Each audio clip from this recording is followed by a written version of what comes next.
최신 경제 동향에서 우리 사회 문제까지 분석하는 경제 트렌드 따라잡기.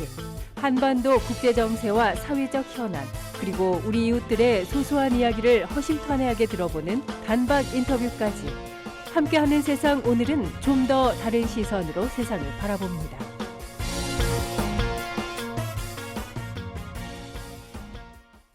네, 2024학년도 대학 수학능력시험이 이제 5달 앞으로 다가왔습니다.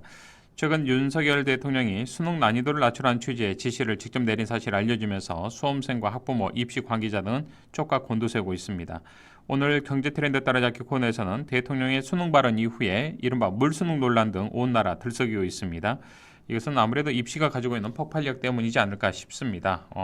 현재 어떤 상황인지 한번 정리해 보겠습니다. 최유한 시사평론가 연결되어 있습니다.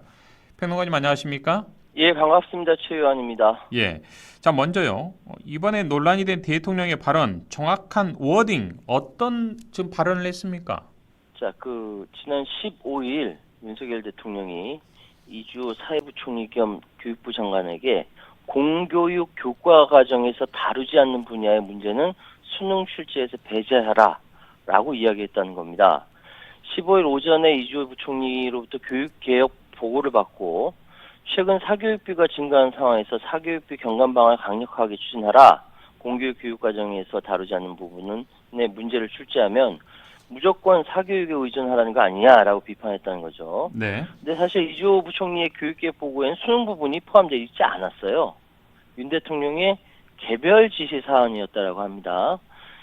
이주호 부총리의 교육개혁 추진 방향에는 대학개혁, 영유아 돌봄 일원화, 한국어 교육 필요성 이거 보고했는데 문제는 이제 대통령이 이렇게 수능 관련 발언을 하면서 남문제 아젠다를 다 잡아삼킨 거죠. 예. 예.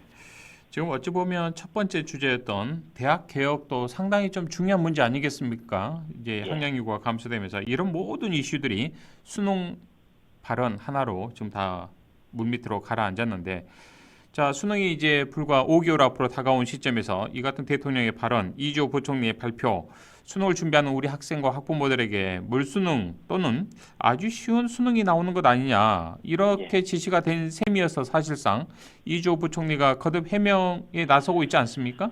예, 지금 상황은 이주호 부총리가 경고를 받았는데요. 좀 이따 말씀드리겠고, 그 다음날 김은혜 홍보수석이 이주호 부총리에게 업무 보고 나온 구체적인 발언을 다시 소개했어요. 네, 이 이야기는 뭐냐면 윤석열 대통령이 어제 이주호 부총리 겸 교육부 장관에게 쉬운 수능, 어려운 수능을 얘기한 게 아니다라고 얘기했거든요. 그러니까 교육개혁 추진 사항을 보고받은 뒤에 나온 정확한 워딩은 공정한 변별력은 모든 시험의 본질이므로 변별력은 갖추되 공교육 교육 과정에서 다루지 않은 분야는 수능에서 배제하라 라고 이야기했다는 겁니다. 여기서 공정한 변별력은 모든 시험의 본질이다. 이 표현은 그 다음날 새로 전해진 것이죠. 예.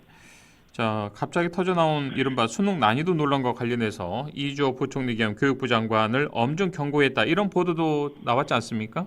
예, 진위가 잘못 전달되었다라는 거죠. 근데 저는 왜 계속 대통령의 진위가 왜 계속 잘못 전달되는지 모르겠어요. 윤석열 대통령 자신의 사교육 개혁 의지가 이주호 부총리의 브리핑 실수로 수능 난이도 논란으로 변질되는 현상에 대해 강한 우려를 표명했다. 이렇게 이야기를 합니다. 대통령실은 이 부총리가 지난 15일 용산 대통령실에서 교육개혁 추진 방안 관련 보고를 하는 과정에서 윤 대통령이 하지도 않은 말을 자의적으로 해석해 전달하면서 이번 논란이 빚어졌다. 이렇게 보고 있다는 겁니다. 여기서 잘못 전달했다는 부분은 이주호 부총리는 윤 대통령이 학교 수업에서 다루지 않는 내용의 수능 출제는 배제하라 라고 한 것이 아니라 공교육 교과 과정에서 다루지 않은 분야의 수능 출제는 배제하라. 이게 원래 메시지였다라는 거예요. 완벽하게 다른 말이라는 겁니다. 이건 대통령실에서 이야기한 거예요. 자, 학교 수업에서 다루지 않은 내용, 공교육 교육 과정에 다루지 않은 분야, 이게 다르다는 얘기인데 무슨 얘기냐면은 이건 대통령실에서 현행 교육 체제에서 고등학교 유형만 일반고나 영재고, 과학고, 외국어, 자율형 사립고 여러 가지가 있는데 예를 들어 학교라고 한정할 경우 과학고에서 다룬 내용을 수능 문제로 할 경우 일반고와 특성화고 학생들은 학교에서 배우지 못한 내용이 될 수 있다. 이렇게 해석을 합니다. 네. 그래서 윤 대통령은 이주호 부총리를 엄중 경고했는데 이게 바로 15일 이주호 부총리가 브리핑을 마친 직후였다라는 것이고 수능과 관련된 잘못된 내용으로 고3 수험생 학부모 사이에 혼란이 빚어질 것을 우려해서 이 부총리를 엄중 경고했다라는 것입니다. 예.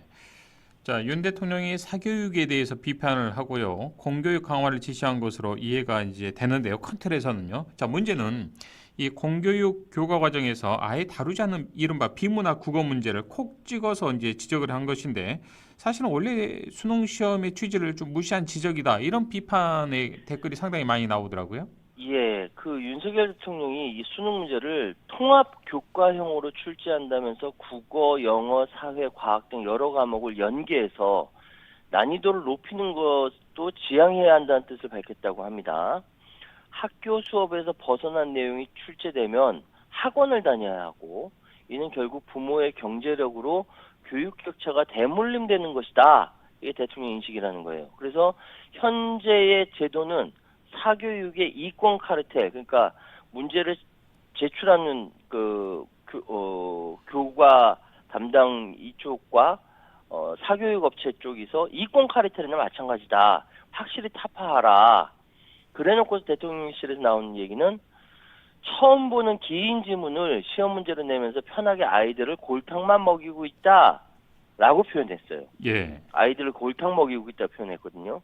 근데 이제 참 문제는 뭐냐면은 이 지적이 대학 수학 능력 시험의 취지를 완벽하게 무시하고 있다는 것이죠. 다시 말씀드리면 대학 수학 능력 시험 수능이라는 것은 대학에서 전공 서적이나 교양 서적 등의 글을 읽고 이해할 수 있는 잠재적 능력을 측정하는 것이 목적입니다.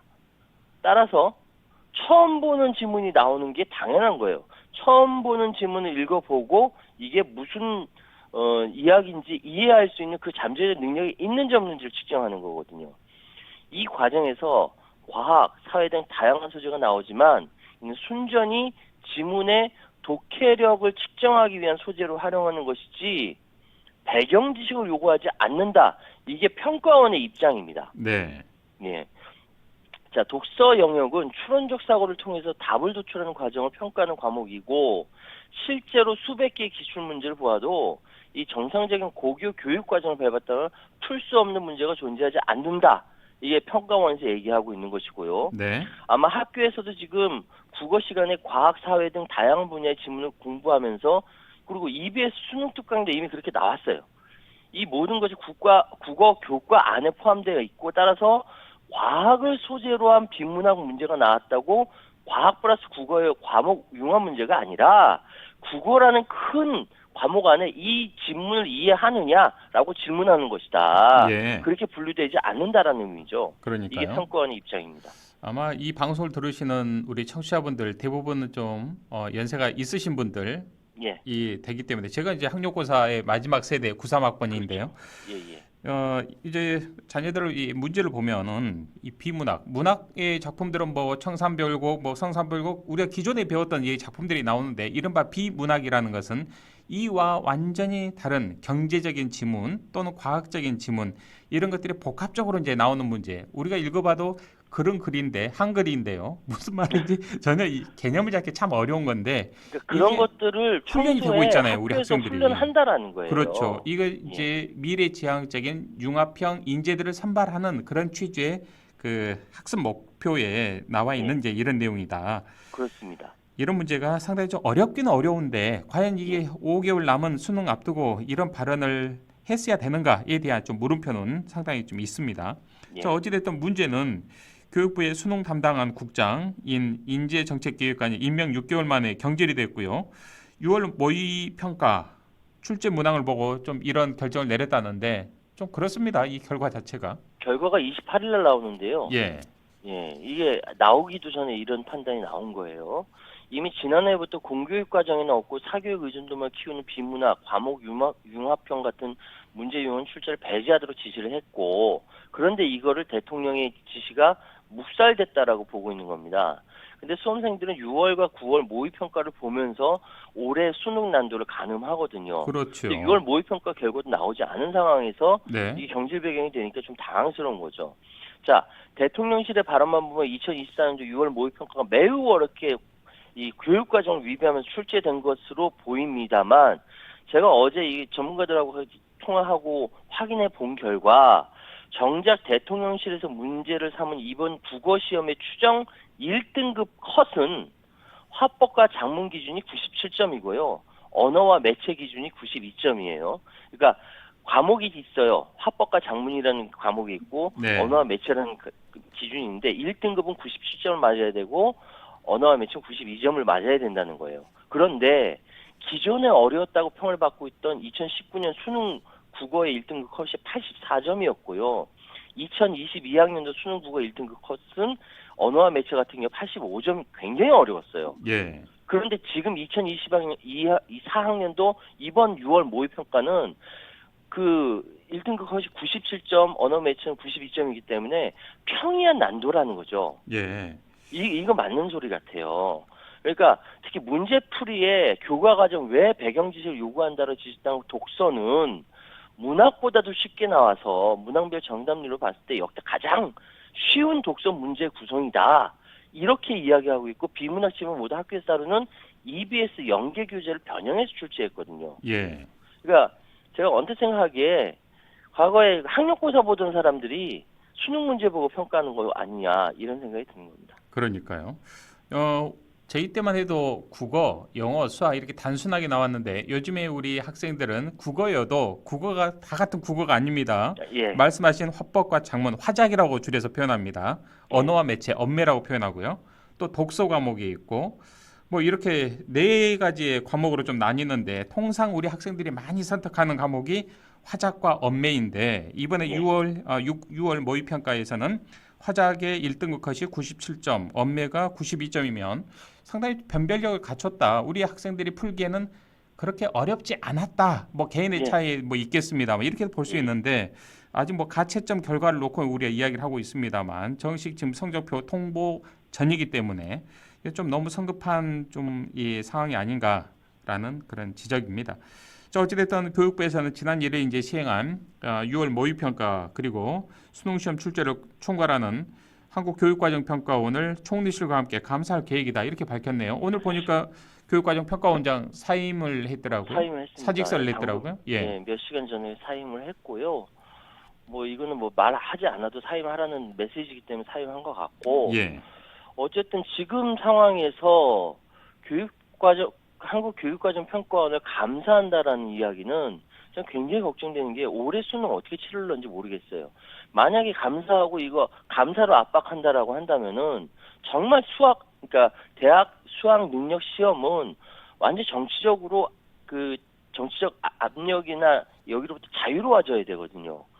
아직 선생님들도 여기 그 출제위원 선생님도 뽑지 않았어요. 그렇죠. 누가 들어가겠습니까? 안 들어가죠. 책임 소재가 또 따르지 나중에- 않겠습니까? 그렇죠. 나중에 이렇게 나서 나오면 또 감사할 거 아닙니까? 왜 이렇게 어렵게 냈냐? 어렵게 낸 선생님 학교 또 압수수색 하는 거 아니겠습니까? 모르겠습니다. 농담입니다만. 예. 말씀하시죠. 자, 예. 뭐 정말 발등에 불이 떨어진 사람들은 당장 우리 수험생들 그리고 학부모님들인데 지금 현재 어떤 반응 나오고 있습니까? 그러니까 우선 학부모들은 공교육 안에서 수능 문제가 출제돼야 한다는 방향성은 공감합니다. 저도 저도 수험생 아빠로서 저도 공감해요. 아, 수험생을 두고 계시는군요. 예, 맞습니다. 아유, 예, 참, 예. 근데 이게 수능 5개월 전에 갑작스럽게 발표될 내용이 아니라는 거죠.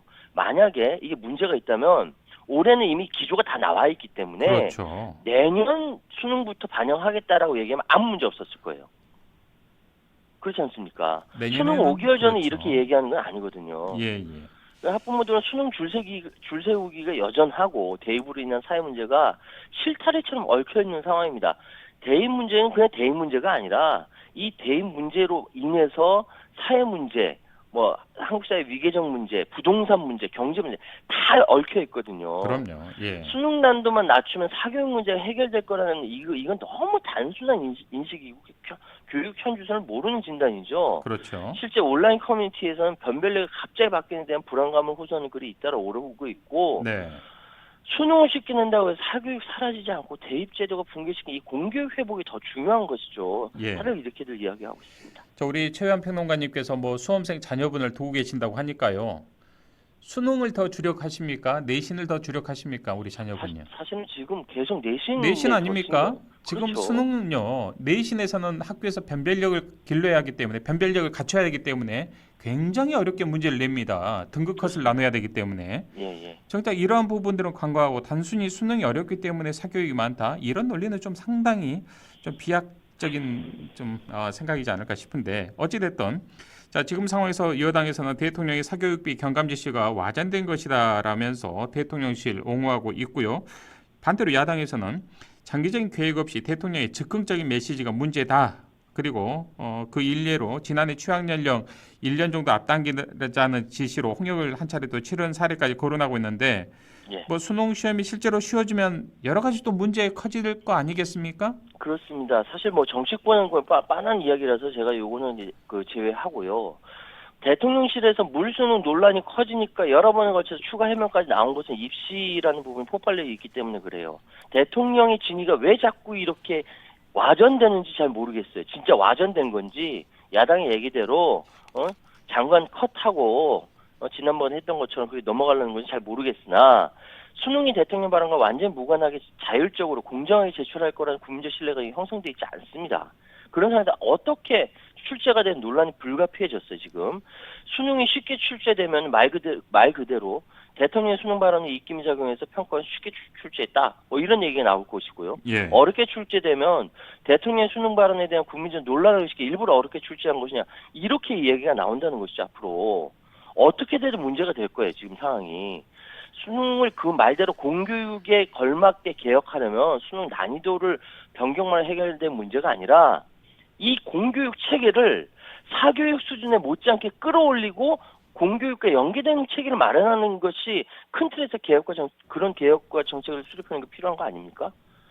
난이도가 쉬워지면 상대평가의 수능 특성상 1, 2등급 점수가 최고도로 높아지고 예. 상위권 수험생들 한두 문제 차이로 등급이 미끄러지는 상황 벌어집니다. 어떻게 하려고 해요? 교육적으로 접근하더라도 대한민국 대입 이 문제점은 수능이 아니라 경쟁력을 상실한 공교육이 문제예요. 그러면 공교육에 맞추는 것이 중점적인 거죠. 공교육을 수능에도 대비할 수 있는 역량을 끌어올리는 것이 맞다는 이치가 나오는 거죠. 네. 이미 이제 방금 말씀하신 내신 같은 경우는 수능보다 오히려 더 많은 수요를 사교육 수요를 만들어내고 있거든요. 그렇죠. 예. 그렇죠. 교과서의 교육 과정보다 학교 선생님의 평가 과정이 훨씬 더 크게 체감된 폐해를 지금 낳고 있지 않습니까? 이게 또 학교마다 다 다릅니다. 그러니까요. 아유, 참 서울하고 또 지역과 또 다르겠지요. 또 다르죠.